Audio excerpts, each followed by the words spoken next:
사춘기보다 더 무섭다는 이름하여 갱춘기.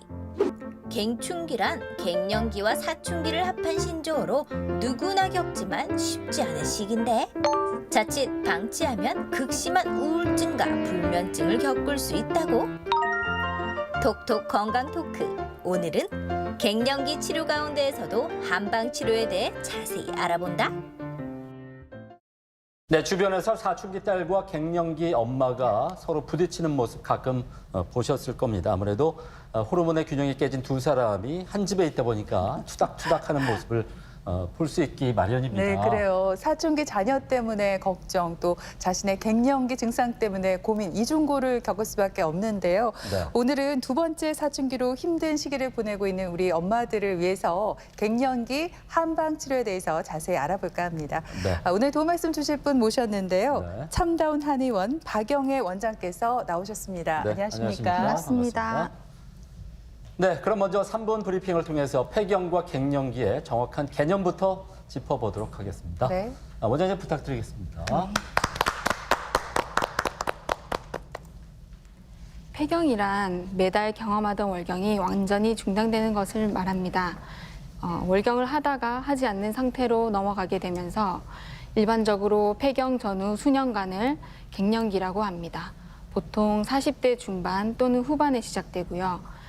에스트로겐 결핍 그리고 난소 기능의 저하에 따른 변화가 일어나는 시기를 갱년기라고 합니다. 갱년기를 다시 세분화하면 먼저 40대 중반에서 후반에 처음 생리가 불규칙하게 되면서 미세한 증상으로 점차 시작되는 폐경 이행기. 이때의 증상은 스트레스로 인한 증상인지 또는 폐경이 다가오면서 오는 증상인지 구별하기 힘든 경우가 많습니다. 그리고 폐경은 평균적으로 51세, 만 49세에 이루어지는데요. 유전으로 결정이 되는 것이지 인종, 역량, 사회경제, 초경 연령, 배란 횟수와는 무관합니다. 흡연하는 분이나 출산 경험이 없는 사람, 자궁을 완전 절제했을 때는 이 폐경이 일찍 일어나고요.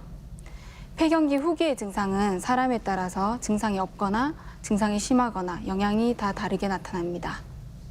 갱년기의 호르몬 변화를 살펴보겠습니다. 그래프 가운데 있는 폐경기를 기점으로 해서 에스트라디올, 여성 호르몬이 뚝 떨어지는 것을 보실 수 있고요. 같은 그 시점에서 남포 자극 호르몬은 상승합니다. 즉 여성 호르몬 분비가 충분하지 않기 때문에 뇌하 수체에서 남포 자극 호르몬이 나오는 것이고요. 그림으로 쉽게 나타낸 자료인데요.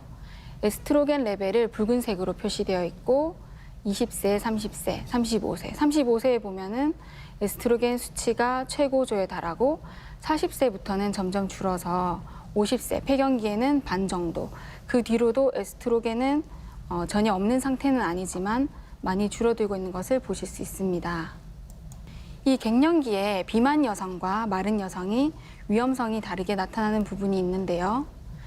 비만 여성은 난소에서는 더 이상 에스트로겐이 많이 분비되지 않지만 부신과 난소의 안드로스테네디온이 근육, 지방 조직에서 에스트로겐으로 전환되기 때문에 비만 여성은 혈액 중 에스트로겐 수치가 상대적으로 높아서 이 에스트로겐 의존성 질환인 자궁 내막암이나 유방암의 위험이 증가하기 때문에 갱년기의 비만 여성이라면 이 다이어트를 통해서 정상 체중을 회복하는 것이 좋습니다.